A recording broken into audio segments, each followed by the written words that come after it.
And at the same time, we get to see, we ate our words, how is Renegade going to play this Fredrin? Was it up his sleeve? Is it something that he can execute well? Well, we're about to find out here. Yeah, if he just really times his crowd control as well, he could be an absolute menace against a lineup of Omega.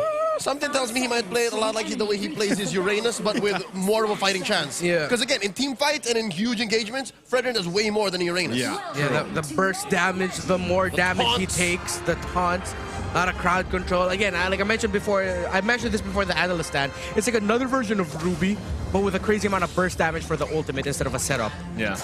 Well, ladies and gentlemen, welcome to game number 3 here between NXPE and Smart Omega. Still, again, a lot on the line here for both teams, but specifically NXPE. Let's see if they can take this series here. This is unbridled aggression by Chaknu. You see how well Pizzo rotated and then the Grok just goes up. Where you going? Where you going? This is a crazy aggressive rotation by Omega early on in the top lane. I think it's needed though. Again, when you have this Ling here, you don't want it to be, disturbed really. Like you want to go ahead and grab your buffs early on, continue on from there, and just have a good time. He's going just as fast as Yakai. How'd that happen? He went toe-to-toe, 50-50, the Little Wanderer, and then took both his buffs and now stealing away Kaizen's small camp. I think we're just seeing Ryzen with a comfort for him. Ling is one of the poison picks of Omega last season, one of the favorite picks of Omega as well. Yeah, and like you guys mentioned, we're not used to, again, it's nice to see Ling coming out here, but a lot of the times we have seen later portions of the game where, similar to Fanny in a way, where if you don't have those, especially the purple buff, you kind of, I don't want to say you're a completely sitting duck, but you do struggle a lot here.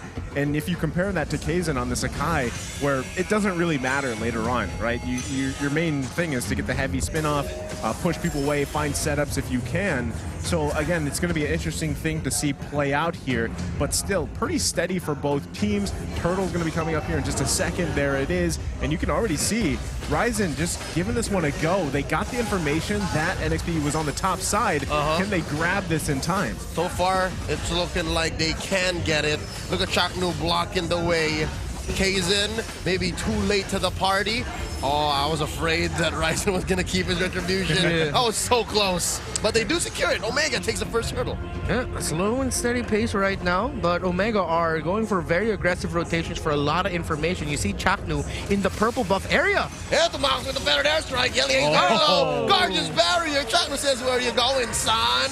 And now El Piso wondering where it all went wrong. Kaizen not even going to think about it. Oh, I like the rotations by Itomax and Chaknu right now. They're really stopping the tempo that Nexplay evos can be playing with an even Matilda together. The more they do this, the more room they give for Ryzen, and the less room of possibilities for Nexplay evos. Omega wants to take a bite out of donut. Here comes Kaizen to the rescue. Headbutt. The answer. Eltomox with the flicker. No one dies here today. Yeah, and Kaizen really holding close to that heavy spin, though it looked like a saucy target to get. Oh! He didn't just commit. Eagle on the Kelra. Too much burst damage. Bombs the old. Eltomox with the better airstrike. Chaknu with the wild charge. And the power of nature. Ryzen. Donut gets the Guardian's barrier onto him. Oh, Kaizen answering the old heavy spin. Plus Tempest of Blades. Both junglers survive. Not the same story for Eltomox. That's an interesting trade up top. Oh, the guts of Ryzen to use the Guardian's barrier that Chaknu used himself to pin down the members of Omega with a heavy spin to be able to secure that kill onto onto the members of Omega. Friendly fire. Sword. Yeah. You gotta watch where you're placing that Guardian's barrier because Kaizen's gonna use it. So I mean, again, it's still across the board, Smart Omega able to swing a little bit of a lead in their favor here, and already items kind of being a little locked in. Nothing just yet though, I believe, except there was, I'm not sure if that was Kelra that already had his first item as he rushed it. Yeah, both teams. Let's see if they're gonna get the interesting item choices later on. Oh, Eltomox! About 6 feet short of getting anybody with the feathered airstrike. Was enough to zone out Nexplay evos though. But looks like Kaizen and Renegade are up to something. It's just Renzio on the scene of the crime. Can Kaizen make this a quick one? Indeed, he can. Walks away with it. It's a 1-for-1. NXP gets a turtle. Yeah, and with the time spent by Omega to try and go for the turtle, now this time Nexplay evos has a big opening up top to force back Kelra and get more damage onto the tower of the gold laner of Omega. Yeah, so they trade that, right? I mean, similar thing happened with Turtle #1, where it was just kind of cross-map, and they had the information that they needed, and then the other team just kind of switched it around. But this time, too, you know, Smart Omega still holding on to that minor gold lead, but because they were able to get that plating up top, they're going to be whittling it down a little bit. But still, we see NXP trying to find moments if they can, or they can actually just sit back a little bit and just fight these objective fights later on. Hopefully they can also get into the jungle of Ryzen to really kind of slow down this Ling, but right now, I don't think that's possible for them just yet. Yeah, Omega still keeping up the tempo of invades. Yelly Hayes, he needs to watch himself. Right now, up top, you see there, Nexplay evos might be able to get a tower, but Omega with a concealed play up top, trying to rush it. Let's see if they can get something. And it's El Piso and Donut. Oh, but on the operating table, the doctor's here. Etomax takes down Donut, and Ryzen gets hit. Oh, it's a circling eagle onto Etomax. Bye-bye, Captain, 1 for 1. That is the gold laner for the roamer. Omega wins that trade. A little bit more control up top is what Omega got out of there. Etomax put himself in a dangerous position, but it was the perfect position in that scenario to make sure that they got Donut down. Oh, this is a dangerous game. Keller's playing. Oh, Filipino Savage thinks not enough to win against 3, not at 6 minutes. The clap back. I was going to say that, you know, that just looks like a struggle there for that Melissa pick specifically, but, you know, where do you have to go there? Yeah. Because you don't even have a, you know, you don't have a flicker. You're running with the Inspire, right? You're running with the Inspire here, so you're kind of in a sticky situation if you do get caught in the lane. Yeah. And, you know, I feel like the Fredrin versus Esmeralda battle is an eternal battle in itself here. REV, I've experienced it before. Esmeralda just wins against the Fredrin Still. incredibly, so it's a decisive victory for an Esmeralda against a Fredrin in lane. Oh no, because of that fumble on the Savage up top. NXP able to crack open that turret. Resetting the turtle though. Nice use of the Guardian Barrier by Chaknu. I'm thinking, where does Kelra look for his moments? Because so far, it looks like these kill the gold laners moments is going towards NXP's way.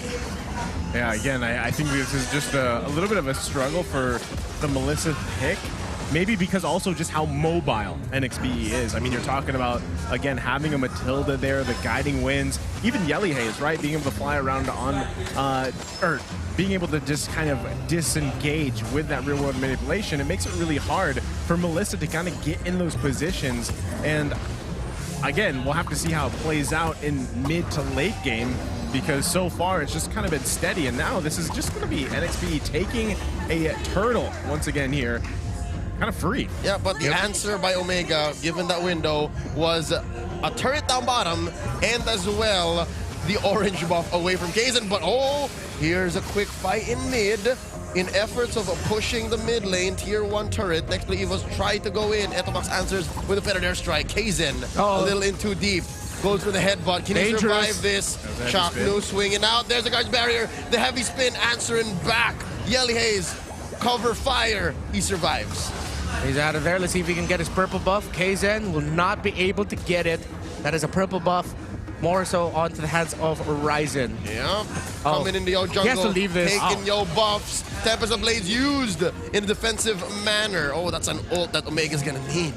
Yeah, Fredrin has like a bigger sword compared to the Ling. That he swings with one hand. That he swings with one hand. With the other hand in his pocket. Yeah, so it's like no analysis needed there. That's just like a common sense at that point. Why the Ling just struggles up against a Fredrin. Copacetic, bro. But the Fredrin struggles against a magical dancer. Kind of weird. Yeah, it's interesting. Where's the lore for that one, Leo? I'll get back to you. Well, talk to me in a bit. Oh, Chaknu. That's a wild charge answer in the headbutt, putting up a Guardian's Barrier for a good measure. Now Renegade and Renzio again, the dance. The dance up top. Can Renzio get his way? Holding on to that one minion, and he eventually will not. The Hitman says, "Thou shalt not take my turret." The Ren Cha-Cha. Excuse me? Ren Cha-Cha. They both start with Ren. The Ren. Yeah, the Ren Cha-Cha. It's Renjo, Renegade. They're both Cha-Cha. Oh, we get it. I was thinking about the hero name. Cool, yeah, me too. 3.5 out of 5. Thank you. Back to the game here. Turret finally Does it go down? Yeah, actually, so the turret up top does go down. The grab pad eventually falls to the Cha-Cha. And now, the first Lord of the game is going to come up here. We're going to see both teams grab the buffs that they need. They might even put pressure here on the top side if they can. But again, I think Smart Omega is just in a good position to actually take this first Lord here, because right now, the main damage dealers for NXP, specifically even Donut, has kind of struggled here finding the footing, and already we'll see them go ahead and pull out the Lord from the pit, and the dance will start here. But we got to see Ryzen go grab that orange buff on the top side, and meanwhile, Smart Omega looking to find some positioning. Omega has a really good position here. The Chakno especially. Kaizen. He has to be careful there. There's a huge rock in this bush. Yeah. I wonder how long Omega will stay up here until they are forced to go up top. Okay, no, Renegade has left the lane, but Ryzen's going to be clearing it, so no jungler here for Omega. I wonder what the colors are going to be. E2 Max in a dangerous position. Wings by Wings out, and nobody forcing an engage quite yet. Yeah, so the stalemate, I mean, for the majority of this game, despite that little lead that Smart Omega has, this has kind of been the story of it. So it is going to be NXP starting to pull this one. They're rushing it half health. Ryzen too far. Raining down the damage. That's way too much. Look at the back line. The back line. Donut and the RWM. Kaizen gets it. Heavy spin. Tempest of Blades. It's pandemonium in the river. But Nexplay was happy to walk away with this major objective. A gutsy call there by Nexplay evos. They saw Ryzen was still up top and that they trusted he wouldn't be able to get there in time. He did though, but in the end, it was Kaizen who got the retribution off just in time. The perfect time to secure that Lord for NXPE. Man, NXPE's timings are really good this game. I mean, very similar to, you know, their game number one, and they're just working with a lot of the, again, the mobility that they have. And I mean, even though Renegade doesn't have any kills, doesn't have any assists, him putting pressure in the lanes is exactly what he is known for doing. That's what he's doing even with a Fredrin, but now in the mid lane, it's going to be Smart Omega pushing this one. Yep, it comes at the cost of RWM and Feathered Airstrike. El Piso going in with a circling eagle, but answered back, taking away those shields. Renzio dances his merry way on out of there. No one goes down. Wow, good call there though. Omega dealt with the Lord really easily. It was just Ryzen soloing the Lord there. No wonder why they went for that play in the mid lane. Almost went bad for them, but now the next play was with the counter. Seal play, that's charge, hitting three. Here comes Kaizen, the jump in. Ryzen knocked up. Renegade doing so much work. There's Circling Eagle again. Coming in. Kaizen trying to isolate Ryzen. Hit him with a retribution. Tempest of Blades on out. Dashing away, catching that sword. Renzio dancing as well. And it's a party up in here. Omega happy to get that one kill onto the poor Donut. Oh, the mid lane dance is still going on. Actually, Evos might fumble here if they aren't careful. Chandler doesn't have his ultimate just yet for entry. Both mages, the Eve and the Farsa, both have their ultimates. There's a Feathered Airstrike, but it's going to be enough to zone away Nexplay Evos. He takes that turret. Just a game of zones right now. Game of zones. I like it. Yeah. Game of zones, nice indeed. Song, bro. And and the sound effects. And always me. This is the thing, right? Are you seeing the struggle that Fredrin is having here? I mean, you have the taunt. Yeah. You have a little bit of CC. But even when someone is so low, I mean, it's hard to see the contribution there. I mean, is it just the CC, the tankiness factor for this Fredrin pick? I mean, it doesn't seem like Renegade, too. He doesn't die, but he doesn't make others die either. So, yeah, it looks like he hasn't gotten that perfect opportunity to get the ultimate off. Again, the damage of his ultimate scales off of the amount of damage he takes in a fight. But Renegade, the way we've been seeing him positioning is just going for a sandwich wraparound. Yeah. You know, that kind, wherein the members of Omega have already used most of their damage-dealing abilities against some other members of Nexplay evos, so that his ultimate doesn't deal as much damage as it could. Yeah, and it doesn't help for the fact that the ult on El Piso and Kaizen displace people. Yes. So where do you go to catch that damage and throw it back at Omega? So that's a real dilemma that they have. And that put Omega about 3K ahead. This seems to be another turtle dance coming up. And update, a very quick one. Omega, if they win the series, secures their playoff slot.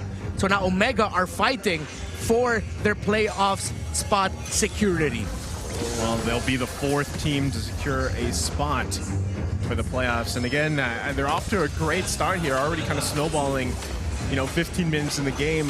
I feel like for this next Lord, though, Renegade is definitely going to be needed for this one to really just use this pressure in the best way that he can. Either take some of this damage, cause the CC, get the taunts off. But it's already pretty chaotic here. Lord's going to reset again. Rise is going to have to deal with that. Kaizen also spots out Etu Max here. We can see it's pretty crazy split on the mid lane and even the bottom side. Yeah. Uh-oh. Okay. Nexplay Evos really wants to keep that tier 2 down bottom. Very, very important for them to at least help Donut catch up. Again, 0-3 on this Clint 15 minutes in. Hard reset on the Lord here. Where's Chaknu going? Where's Chaknu going? Into the loving arms of the serpent. He lets go. Okay, well, Lord is just going to be forgotten for now. Still, NXP can't even get this tier 1 turret down just yet. They're going to be looking to put pressure in other parts if they can. There you go. Does that they hold on to that tier 2? They caught it. They caught it. It's saved. It's saved for now. So you can still see, again, Renegade is just going to go ahead and focus on the top side, put pressure there. No one actually committing to the Lord just yet. They don't want to take the chance. They don't want to risk the chance here. Can't afford it. Look at the damage being dealt out by Renegade alone onto that Ling. Well, Renegade is just going to continue pestering him. This might open up an opportunity for Nexplay Evos, but they lose their tower down bot. Yeah, they finally lost it. Renegade is just going to back off here. Ryzen goes and continues just to take the buffs. Position fighting still here for the Lord. How we're going to work on it. Feathered airstrike canceled by the heavy spin. And can they blast him? There's the stun, the passive on the Farsa. Dropping down where Kaizen was. He gets juked. The sidestep. There's a circling eagle. And the Tempest of Blaze, the answer back. El Piso bites in the RWM by Yelly Hayes, but no one's home. There's nobody to keep him down. And here's the eternal battle. The Renegade, Fredrin versus the Renegade. One charge. Another Feathered airstrike. Down goes the Panda. Donut follows back. Yelly Hayes as well. Hitman run. The CMS. The Chak Mamba surprise. TM patent pending 2021. Oh, Chakno almost denies Renegade the entry into his base. Renzio with a falling star into that base, and they're gonna crack it. Down goes the Hitman. Down goes the base. Smart Omega takes game 3. Ding, ding, ding, ding, ding. Playoff secured for Smart Omega on the back of the CMS Chak Mamba surprise, giving the victory to Omega. They go party in the barangay tonight. A fiesta in the streets. I think it was the pep talk after game 1 from the CEO Hito and Zapnu that gave him that drive there for the next 2 games. I mean,